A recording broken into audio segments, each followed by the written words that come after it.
Progress.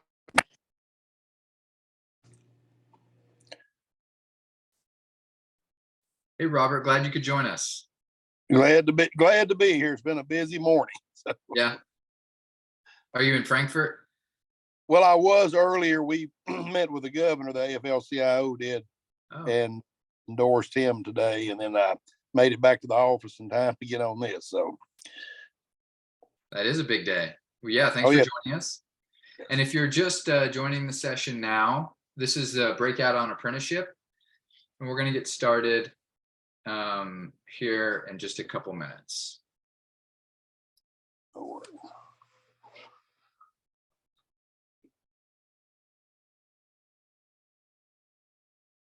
thank you.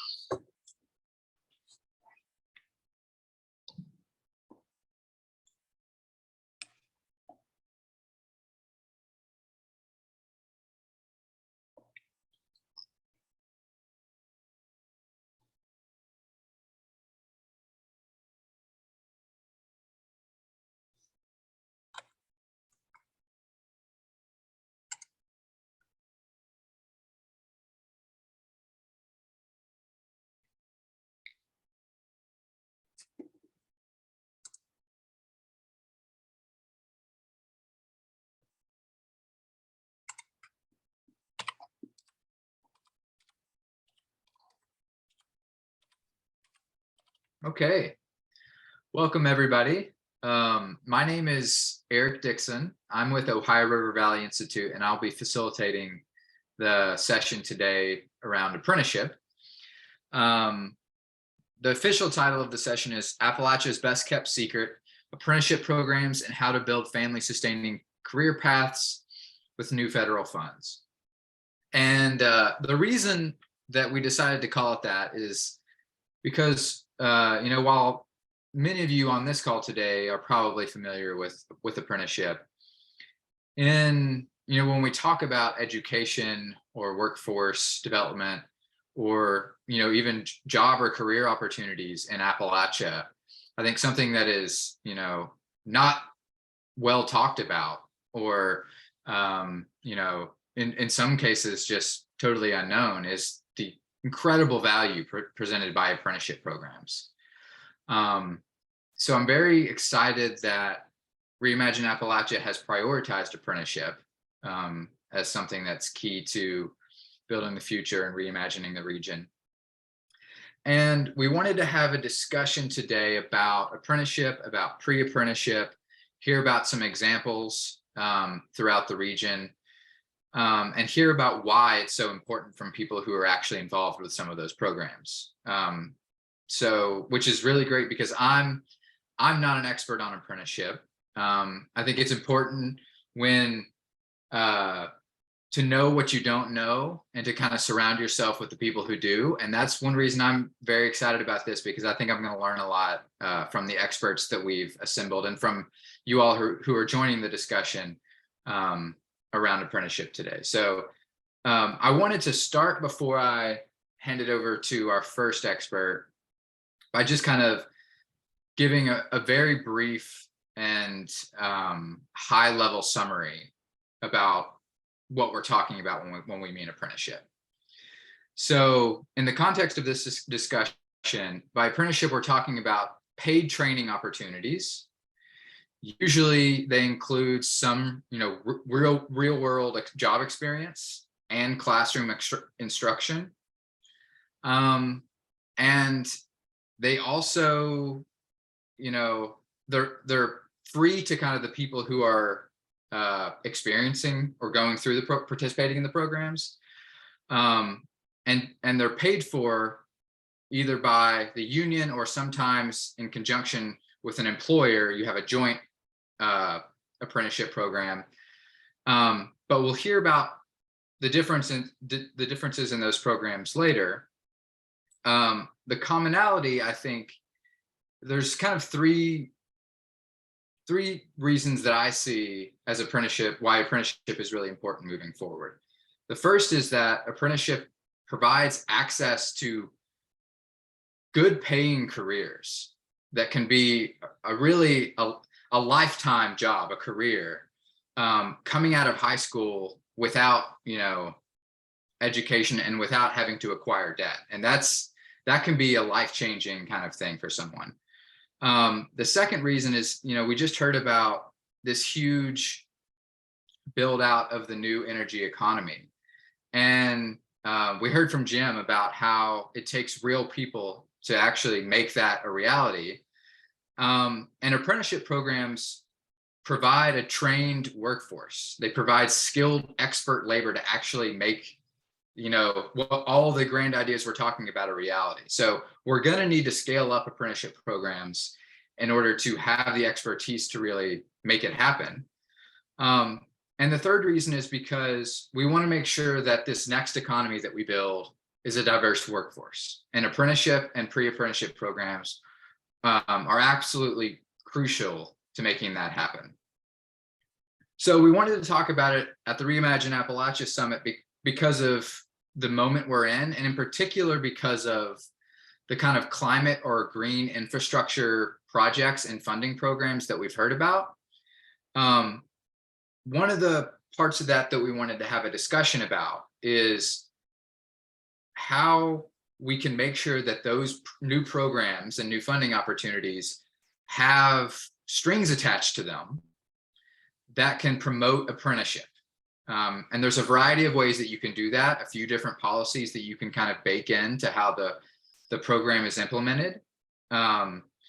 And maybe we'll get into that if folks have some questions about it, but it's kind of that context that we are coming to the apprenticeship kind of topic around, is like, how do we make sure that this new green infrastructure build out that we do has the right incentives related to apprenticeship, so that there's really a pathway to a career in the projects that we're developing. So with that, I want to pass it to our first expert. Diana Polson is with the Pennsylvania Budget and Policy Center, and she's going to talk about, she's going to give us kind of an overview of apprenticeship numbers in Pennsylvania, including a comparison of union and non-union apprenticeship, which is something that I, in particular, am excited to hear about. So with that, I'll pass it to you, Diana.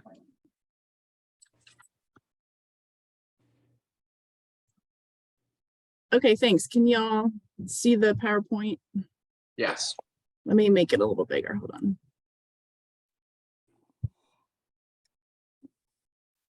All right.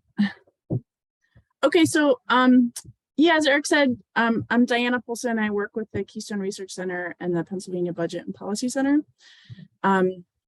We are working with Reimagine Appalachia on a series of reports that analyze data on construction apprenticeships in 4 states: Pennsylvania, Ohio, West Virginia, and Kentucky. And I'm currently writing the report on construction apprenticeship in Pennsylvania, and then we'll do the others once that's complete.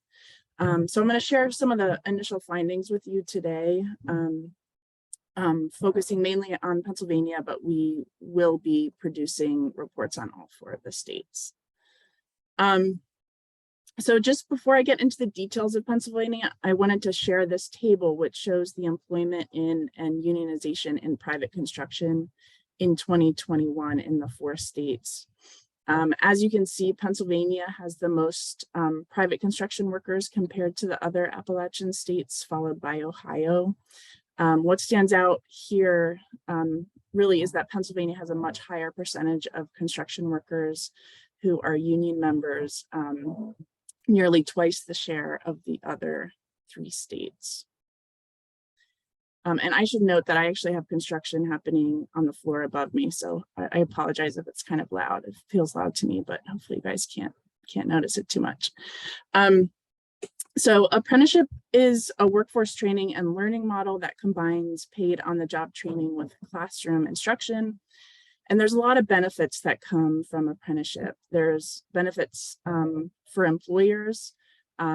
It develops loyal workers in the exact skills that employers need and want. it boosts productivity, and it results in less turnover and fewer employee mistakes. It has benefits for workers. Apprentices earn more than their comparable peers who did not go through an apprenticeship. In fact, apprentices have an average starting salary of $50,000 per year and typically earn $300,000 more over the course of a lifetime than those who have not participated in apprenticeship. Apprenticeship also allows workers to earn while they learn and to get an education debt-free. And Eric had touched on this a little bit.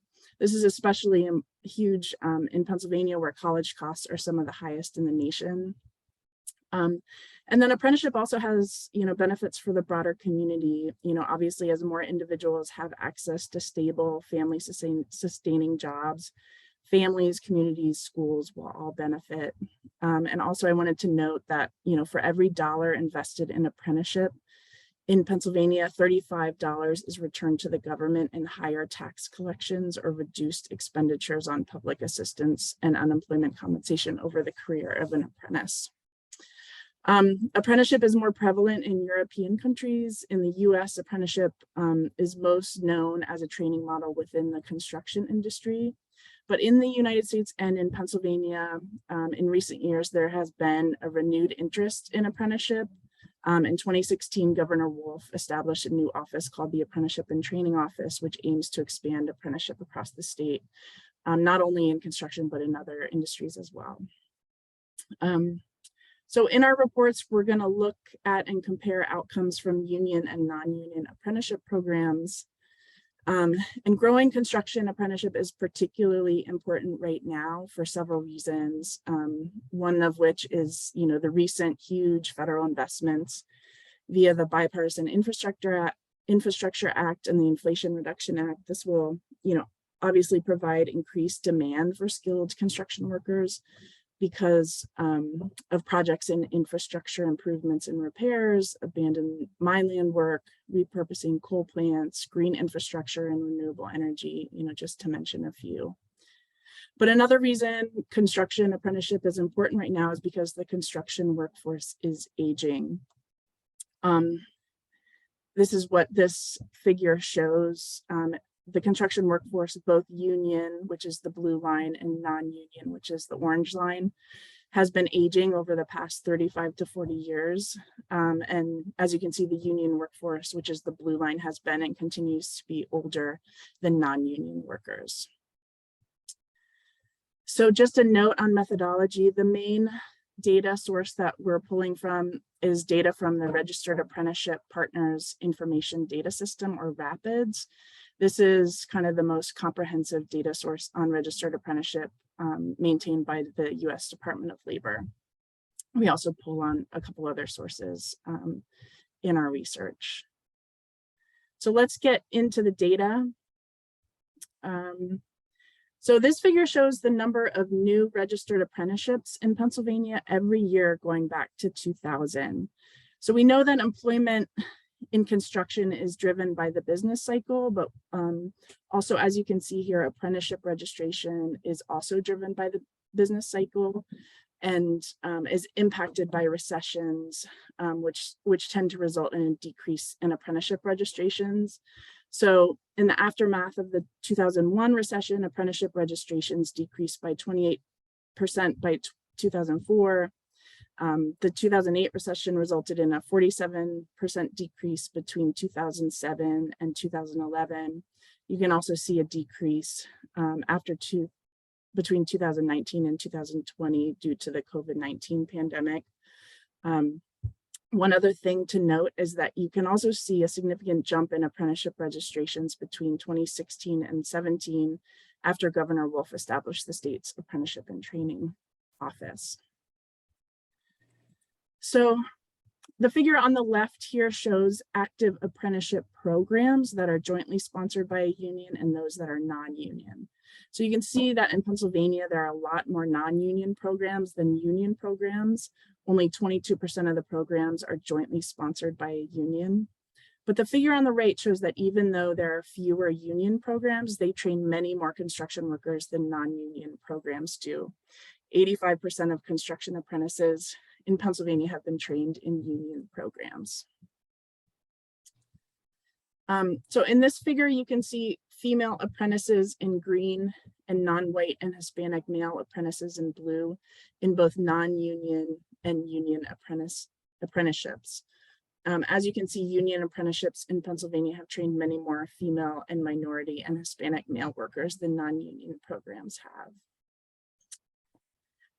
The same is true for veterans. There are more than 8 veterans who complete a union apprenticeship program for every veteran that completes a non-union program. So this table and a couple tables after this, are a little hard to read.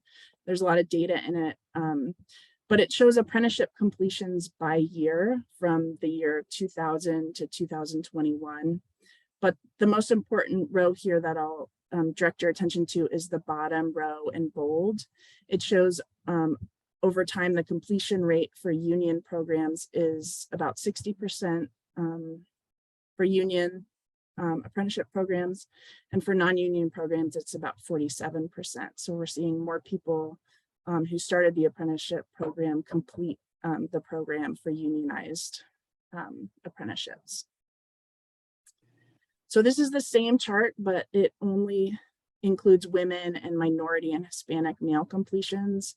As you can see, again, in the bolded row at the bottom, women and minority males in union programs have a higher completion rate than those in non-union programs, 44% compared to 35%.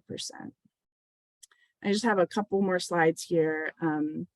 This table looks at starting and exit wages for those who have completed a union construction apprenticeship in Pennsylvania, looking at kind of the largest 20 occupations. In the last row, again, you'll see data for all construction occupations. And as you can see, the starting wage for an apprentice in a union program is near $20 an hour, while the exit wage is close to $36. And this is an 82% jump in wages from the beginning to the end of the apprenticeship. And this next slide shows the same information, but for non-union apprenticeship completions. As you can see, non-union apprentices see a 49% jump in wages from the beginning to the end of the apprenticeship, which is significantly less than union apprentices. It's also important to note that the starting wage and the exit wage is lower for non-union apprentices than union apprentices. In fact, non-union apprentices have an exit wage, $21, that is just slightly higher than a union apprentice's starting wage, which is almost $20 an hour. And then finally, the last figure I wanted to show shows how much more union apprentices earn upon completion of the apprenticeship than non-union apprentices do. So we look here at a couple of occupations and then the difference considering all occupations. So union pipe fitters make 92% more than non-union. Electricians earn 83% more. And the bar all the way on the end, the light blue bar, shows the difference for all occupations. So that is, union apprentices earn 69% more than non-union apprentices after the completion of their apprenticeship program. So this result is, obviously means significantly more money for union workers and their families every year and over the course of one's career.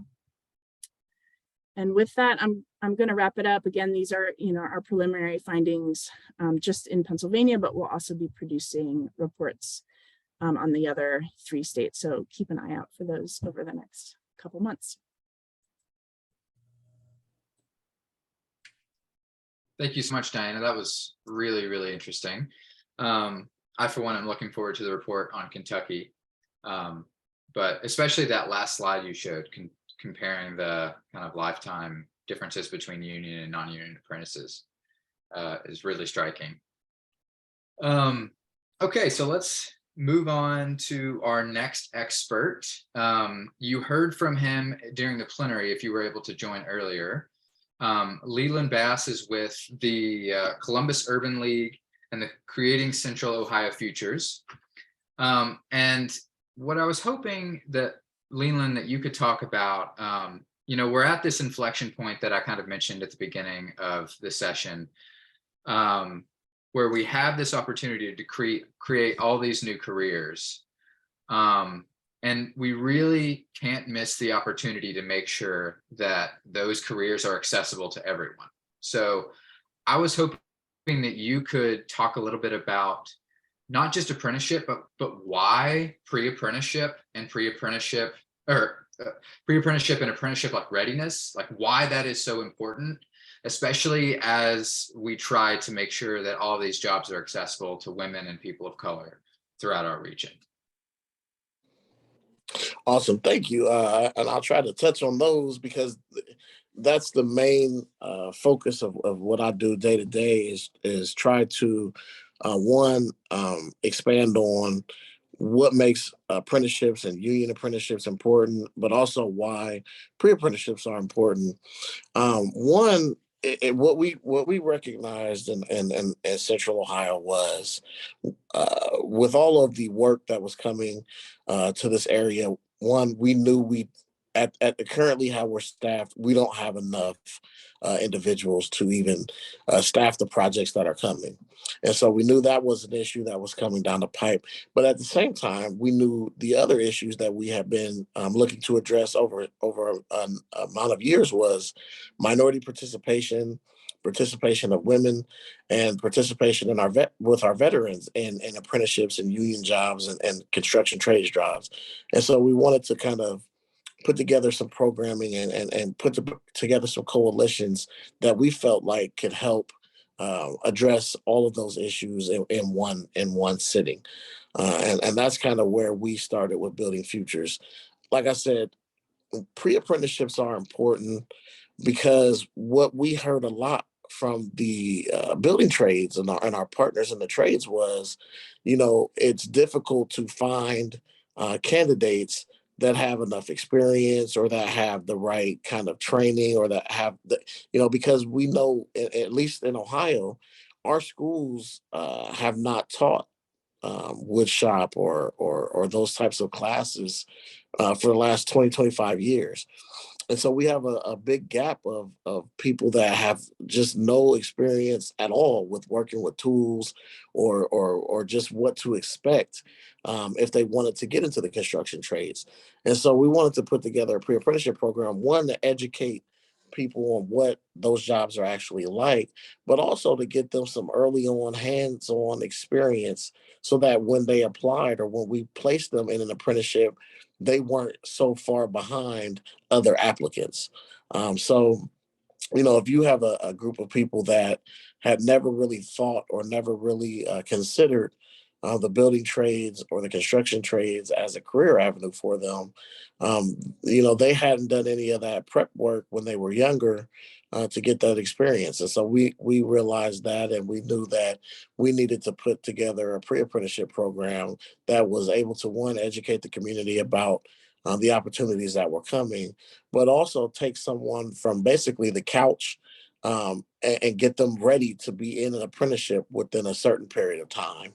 And so that pre-apprenticeship aspect was important for our community because a lot of the people that we're reaching out to and that we're trying to engage had absolutely no experience, no knowledge about the construction trades industry.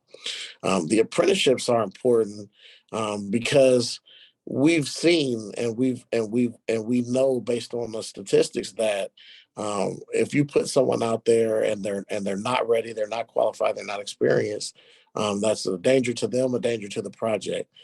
So we think the best way to have someone learn and be educated, especially in certain careers, is for them to get some hands-on experience, particularly working with someone that is more skilled than them and that has been in the profession for years.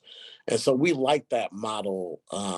We believe that is an effective model that works. And so in our area, what we've done is with our local government, our state government, we've made it a priority that when companies come here to do business and they want to build, Intel wants to build, Honda wants to build, we make sure that they're going to support our programs that revolve around apprenticeships and pre-apprenticeships, because what we don't want to do is just have these opportunities looked at as short-term jobs. We are about building careers for people, and we believe the pre-apprenticeship and apprenticeship model lends to that. So we're not staffing the Intel job. We're creating electricians that can move from Intel to Honda to Ohio State University to wherever throughout their careers. And we're not creating someone to just go work at Ohio State as and work in sheet metal. We're creating a actual sheet metal worker that can move around as a career and go to these different job sites because they have the skills and the support and the backing. So that's kind of what the modality we looked at when creating, our pre-apprenticeships, and the apprenticeships have been around for years. But what we wanted to do is make sure that we were able to recruit and train people that would be successful in the apprenticeships, and that will help us to diversify those apprenticeships, and also make sure that we have the workforce that we need to have in order to staff the current construction projects that are here, but also the projects that want to be here.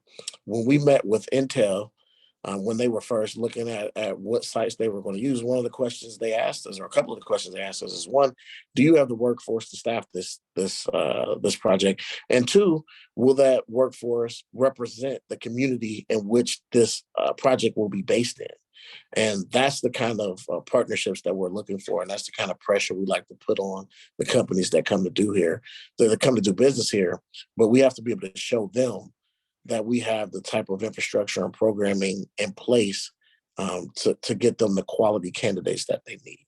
So I hope that kind of answered a little bit of the questions that you had. Yeah, thank you, Leland. Really helpful. And I wanted to note we have a question in the chat. Leland, feel free to answer that in the chat if you want. We are going to have some time at the end to take questions. So if that hasn't been answered yet, I can give you or others a chance to respond to that then. But first, I wanted to go to our next speaker. I wanted to introduce Robert Aiken, who's with Kentucky Lesset.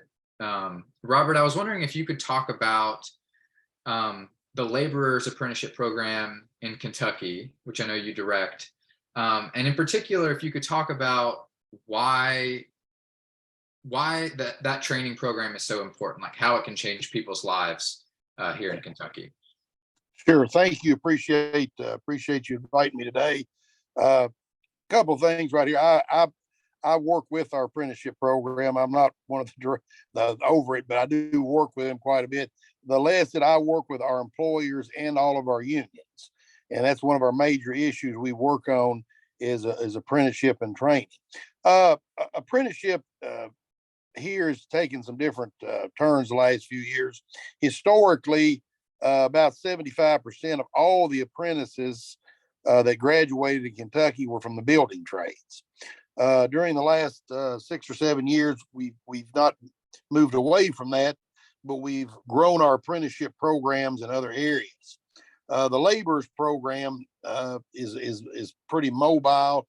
We can go into different areas of the state and train, not just in our local areas. Our program is a 2-year program, which is shorter than most of them. Many of them, I know the IBW and I think the UA, the pipe fitters, went to a 5-year program, but they're talking about coming back to a 4-year program just due to needs and the ability to do things. The laborers program teaches you a basic variety of skills from placing concrete to tending carpenters to highway safety flagging to doing surveying type work, assisting carpenters in building forms, and then as well as road work, blacktop, and of course utility work, which you see a lot of underground sewer and water and gas and heavy and highway. But we've been pretty busy last few years with much more work to come. But one of our problems here, and particularly with Appalachia, is getting people interested in our programs. Here in Kentucky, we have a very good program, and our previous governor here, their philosophy was we've got 200,000 jobs that go unfilled here every day in the state. And if we get these people that are out of the workforce to go to work, our financial problems will disappear. Well, that's probably true on its face value. But the problem that we've had here is most of the jobs are in what we call the Golden Triangle area, Northern Kentucky, Louisville, Lexington area, and in a few areas out in the state, Owensboro, Bowling Green, and Paducah. But the concentration of unemployment are many of our Appalachian and in our rural counties, and the jobs aren't there, and they want the people to leave and go to areas where they have no support to do the job. So we've developed some mobile training to where we can go into areas and train through mobile training, through online training and different things to envelop and bring more people into training programs.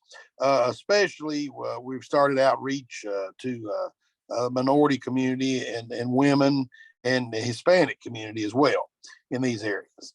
And so we have tried to become more inclusive in who we contact with and partner with. There's many organizations, I think many of the trades do not reach out to try to partner with community groups, minority-based groups, and there's some suspicion there. Many of the things that you can partner with, which we try to do, are soft skills. For example, you may get a grant with a community group that represents women, and that group would teach the soft skills.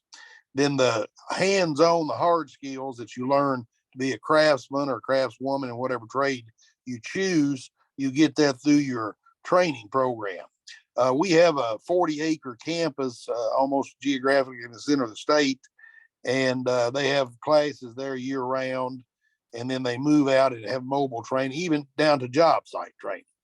So our training, like many of the other building trades, once you become a journey person, there's lifetime training. There's upgrades to skills and things that you may have to take that are always available to you to do that. But like I said, we've got a tremendous amount of work here throughout this area. I know a lot of it's in Columbus. We call it Battery Alley, from Tennessee up through Kentucky to Ohio.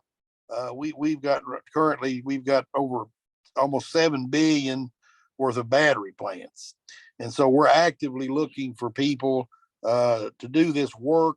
We've got, I know one of the speakers earlier spoke about our schools, our educational system have pushed kids away from the skilled trades and more toward college education. I mean, it doesn't matter where they live. My kids, they left home. I live in Appalachia. I wish that my kids could have pursued their careers at home, but there wasn't jobs for them. And that's what one of the things that we try to work on is work with community groups to try to bring different types of projects into Appalachia to allow people to get training and stay in those areas and raise their families where, my family's been in the same area for more than 200 years. And so it's a big thing to people to try to stay in their areas. And like I say, we try to find projects and stuff in areas where we can offer people jobs there. And we also work with communities on community workforce agreements.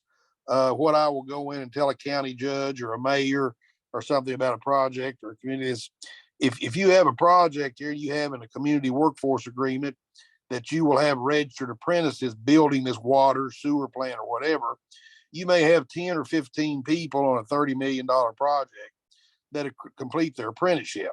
Well, they're going to stay here like I did and drive to Louisville, Lexington, Huntington to work and come home. And they're going to bring that money back into your community after this job is over because they want to stay here and raise their families here.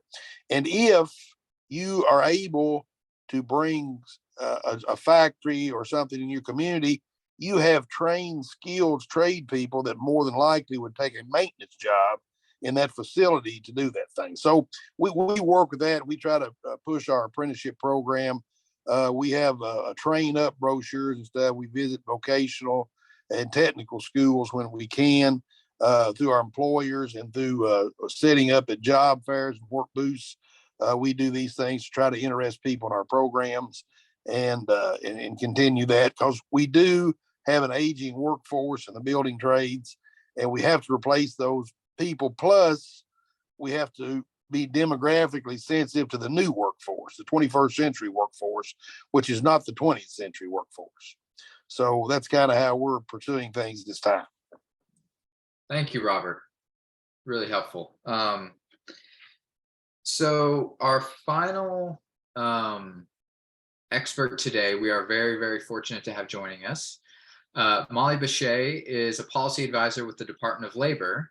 And we wanted to give her an opportunity to share her thoughts on the discussion, and also if there are any federal priorities related to the kind of conversation we've been having today, we'd love to hear your thoughts on those. So with that, Molly? All right, great. Thanks, Eric. Can everyone hear me? Yeah. Okay, excellent. I am going to attempt to share my screen. I will say I am not an expert with Zoom. In the government, we're generally Teams-based, and so, let me know if you can see these slides. Yeah, we can see them. Okay, great. All right, so just to give a little bit of background, my name is Molly Bechet. I work with the Employment and Training Administration at the Department of Labor.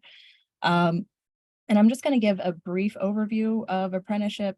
We've already heard a lot about it from some practitioners in your region. So I'm mostly just giving this as some scaffolding, and also so you all can have this slide deck moving forward if you want to refer back to it, just because it has a lot of good on-hand information if it's helpful.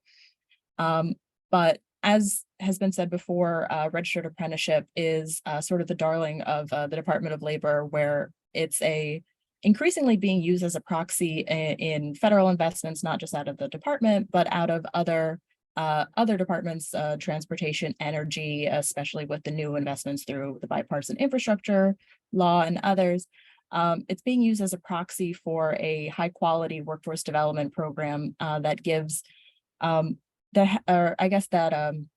it develops really high quality results, not only for employers, not only for communities, but also for individuals in terms of high skills gains, high wage increases, quality instruction, and a lot of wraparound benefits that really ensure success along a graduated path that's really well articulated across industries. I think many of us are familiar with registered apprenticeship in construction, but increasingly registered apprenticeship is a practice and an approach that's being used in retail, in hospitality, healthcare is pretty well established, cybersecurity, and others, and other sectors. And if it will click through, there we go. Okay, so I went on a little bit about this, but again, some of the reasons that registered apprenticeship delivers some of those best practices and some of those good outcomes, not only for employers, but again, for the workers, communities, and the sort of fringe benefits for not just the workers, but their families. As registered apprenticeship is a paid job from day one, with those wage increases that graduate as a person continues to add competencies, grow their skills, tack on additional certificates and knowledge that reflect that learning over time.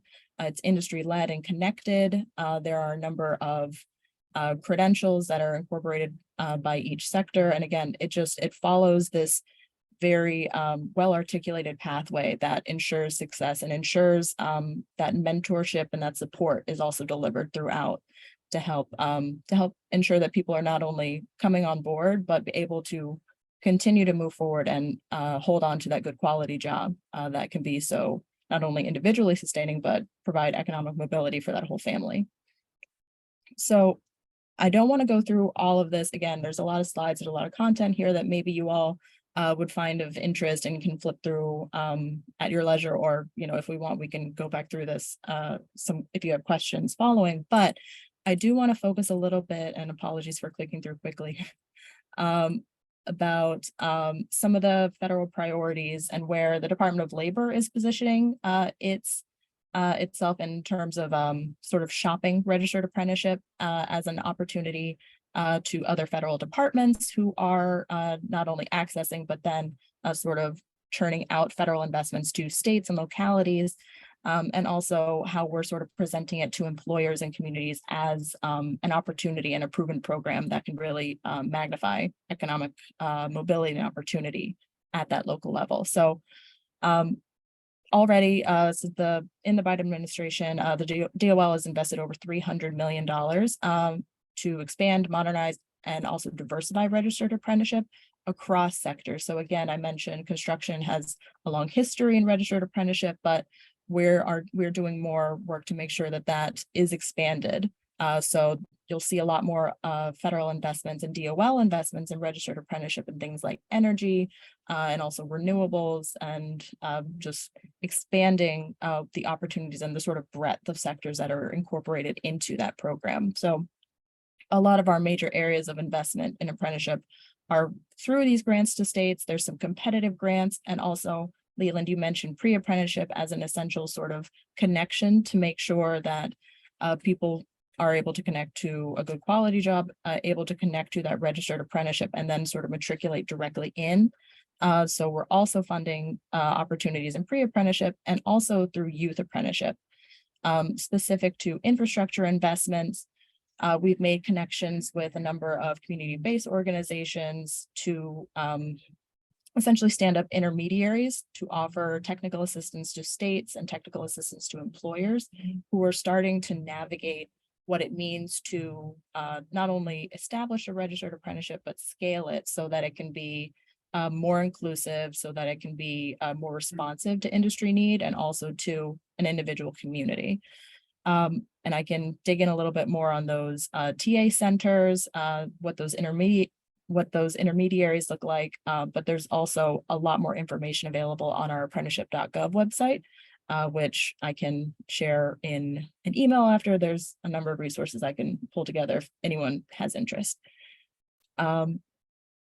Yeah, and of course we have a bunch of funding opportunities, but what I'm actually interested at that point, I think I've given enough of a sort of brief overview. I'd like to hear from you all, so I'll stop sharing here, and we'll go from there. Thank you, Molly. Really appreciate you joining us, and that was really insightful.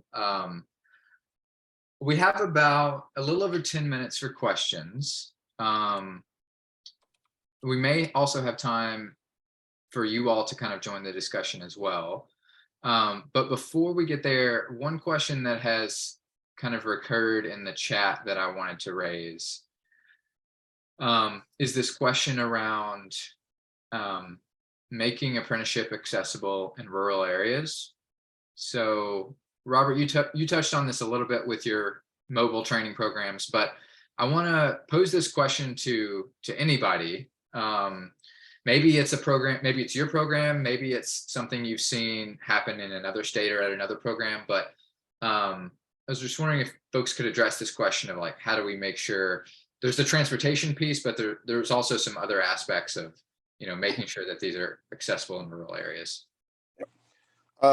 It's Robert. Well, one of the problems you run into, like you say, is a lot of the people in Appalachia that would be interested in apprenticeship are almost to the point of having to move and relocate to serve an apprenticeship. And one of the things that's not been worked on so much it should be is to network with some of the local schools and stuff. For a technical college, like say we have a very good technical community college system in the state. They're somewhat involved in apprenticeship programs too and training, but apprenticeship funds, especially construction, can sign letters of articulation to where they can work with those schools or even high school type vocational programs to do some of the teaching and things there. The job component of it, the hands-on job, that's where the communities have to want to step up and work with the unions to try to get them on these projects. The Biden administration has done quite a bit of things with PLAs and stuff on federal money, but many of that stuff, many of those projects over 35 million have to be direct federal spending. And for example, here in Kentucky, the Department of Transportation doesn't receive much direct federal spending. They get passed through grants. They're given a grant to do highway construction. Most other states probably the same way. So they may be given $2 billion to the state to do federal road work. Well, there's no PLA attached to that because it's not direct federal spending. Now they're encouraging it and pushing it. It is having some effects, but when they give grants and several things are events. So we need communities, leaders in these communities to step up and say, we want community workforce agreements. We want our people to have educated jobs and things like that. That's, I think, kind of a gap is the communications between the building trade specifically and these communities, because a lot of them are the leaders saying, I don't want union, but they want their people to succeed. And it's kind of a component where if they do that, it's a win-win situation for everyone. Thank you, Robert. Yeah, I also want to pull in Molly here to the conversation. Molly? Yeah, thank you so much, Robert. That was a really great, I'm glad you raised the idea or the concept of the pass-through grants and that sort of, I guess, creating an issue where, the maybe prevailing wage no longer applies when like a DOT grant comes down and then goes to a DOT, and then that money goes out again, maybe to a contractor or otherwise. That sort of negates the federal requirement that maybe a PLA be applied, the prevailing wage be applied, and what have you, and then necessarily those benefits may not pass through to the worker. So I think that's a really great just a really great note to make. I also want to respond to the point about how do we, I think we talked about how do we make sure that these opportunities are available in more rural areas.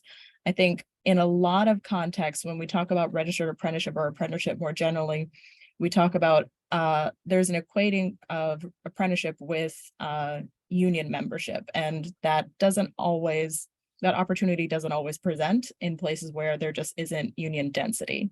And so opportunities to make sure that job quality is still reflected still exist through some of the ideas that we just talked about, through maybe a community benefits agreement, maybe through a PLA, maybe through that direct connection to a training provider, like you said, the community college system, especially when you're talking about not necessarily having accessibility to a large city center that's going to have multiple opportunities, but a community college and a community college system by nature has a sort of disaggregated system and a local center or a satellite center where that on-site instruction can be provided. And hopefully through that partnership, you can start to not subvert, but partner around those sort of natural barriers and those, and I guess, environmental barriers that happen to just crop up in a more rural setting. Thanks, Molly. I want to bring in Leland here, and then Colette, I see you also have your hand up. Yeah, I just wanted to chime in. I don't know if there's a clean or a real perfect answer to the issue of transportation for those that are in a very rural area, but I think that's where a pre-apprenticeship may be able to help. So the example I'll give you is in our pre-apprenticeship Building Futures, one of the first things and one of the things that I attached dollars to initially was transportation, making sure that our students, one, could get their driver's license, or if they had any type of suspensions, we could pay for those.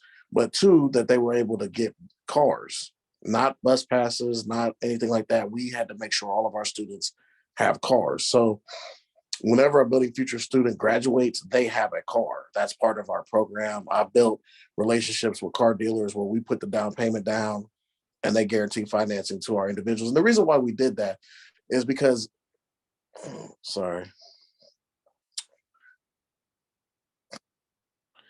the reason why we did that is because even in Columbus, our public transportation system isn't great. And a lot of our work is on the outskirts, 20 to 30 miles away from really the city centers. And so we know that in the construction industry, you have to be mobile. You have to be able to get from site to site. You're not going to be at one site for your whole career. You may be at OSU Medical Center for 3 weeks, and then we ask you to go to Facebook for 6 weeks, and then we ask you to go. So I think one of the things that is important that maybe pre-apprenticeship can help with, and we can do this in rural areas because that's what we're working on now, is one, I like what we said with using the schools to kind of partner to have facilities to do instructions. But also when you're creating these grants or creating these programs for pre-apprenticeships, make sure that you're putting in or that you're budgeting in ways to address these transportation issues. Because even if you live in a rural area and you don't have access to an apprenticeship or on-the-job training, you probably don't have access to a job either. So either way it goes, you're going to need transportation to reach your goal. If you live in a rural area, you're probably not going to work on a giant project in a rural area. You're going to have to be able to drive to wherever those projects are. And so I think it's just important that we recognize that and look to say, hey, if you live somewhere that's 50 miles away from the nearest construction zone or the nearest project, we're going to have to figure out a way, not only for you to get to an apprenticeship, but for a way for you to get to a job once you have completed your apprenticeship or once you have been assigned to one of these trades. And I think there's a way that pre-apprenticeships can help with that. Thanks, Leland. Colette, I want to hand it to you, and then hopefully we have some time to get to you, Bonnie. I do know that I am a teacher, a high school teacher, and I'll tell you, Leland and Robert, I come from a rural town, had no transportation. I remember one day I returned from college, Robert, so poor I couldn't even afford a stick of gum, had no car, nothing. I was trapped. However, I was trapped from Columbia University working at the National Center of Education and Employment. The thing was, I actually sat down one day, and as a teacher, I knew my kids couldn't get out. I couldn't get out. So I made the town the classroom. I talked to the realtors. I talked to the men who owned the businesses. I talked to everything. And what I was shocked to learn by the time I had returned home, there was no more VOTEC in the high school. There was no more, everything was separated. And if you were VOTEC, you were called, they thought something was wrong with you. I did present, Diana, I presented a project of a curriculum for young high school students to begin to learn about their communities. You can't learn about the industry until you learn about even how your community works. So I made the Main Street the classroom. I actually am visiting universities now to tell them get off their campuses, stop building on their campuses, and put the money into the Main Street. Use the high schools as your centers. The problem is my students are begging me. They're just below the age of 18. The biggest request is between the ages of 15, maybe 16 to 18. They are begging. They are begging me for opportunities. And the problem is there are age restrictions. And as Leon is talking about, there are transportation restrictions. And my hometown originally is just outside of Pittsburgh, maybe just about 30 miles. And that really made it very rough. And asking you, Diane, where would one present a curriculum like that to the state of Pennsylvania? We have ideas out here to do stuff like this. And believe what Robert described is absolutely spot on. We were trapped. And I began to understand that. Where can we go to even give our ideas to get the government? Don't just throw money at a problem. If money was the answer, these problems would have been solved years ago. It's good ideas armed with finally money. And that's what I'm trying to get across, that my students are underage. They don't qualify until the age of 18. They want to participate. And that's what we're trying to understand is how can I get my kids to that market? How can we get the government to listen and to trust them? And believe me, I got coders, people, and one thing will surprise you. I'll talk fast. I just want. But thanks for coming back to the main room. We're just going to wait another minute or so. Actually, I think it almost looks like everyone's back. Couple seconds or so for folks to get situated. But then we're going to do a little bit of debrief and close us out. So thanks for staying along with us. Yes. Feel free to add a little react how your breakout rooms went, because we weren't able to go. So we want to